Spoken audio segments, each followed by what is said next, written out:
writing of Gentle on My Mind, if I recall, you had something to do with you watching the movie. I watched Dr. Zhivago. Dr. Zhivago, yeah. But it was, I think even more important than that, it was written at a time when I was just writing songs about anything. I mean, it's just, I'd say, I'd write, oh, I'm sitting here with Dan Miller and we're sitting in front of a blue piece of paper, or there'd be one song and I'd do like that. And then I'd say, it's not bad. All right, here's a red light on over here, and there'd be another song like that. And I would write all these lyrics down, and then I'd actually made up the melodies while I was cutting the demos.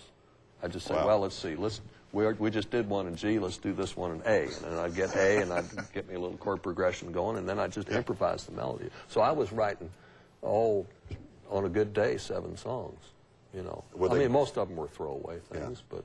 things you never did anything with. But I mean, there was a lot of songs, and it was something that came out of that period.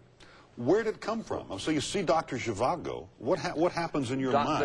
I've thought about it a lot. Dr. Zhivago there was a lonesome quality in that movie that brought out a whole lot of scenes of my childhood. And I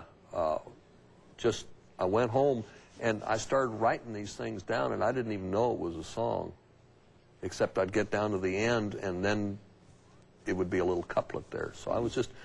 It was the subconscious doing it, and I think if I had any idea that it was going to be a hit, I would have started messing with it.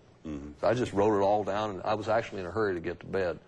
And so I wrote these 3 verses and put it on tape, and I just went on to bed. I didn't even think anything. So you didn't think much about it. You didn't think this might be a masterpiece. No, I didn't know. I didn't know I had a masterpiece till 2 or 3 months later, and somebody said, "Sing that song for so-and-so," and I sang this song for a friend of my wife's that had come over at the house, and she started crying. She said, "Oh, that's the prettiest thing I ever heard."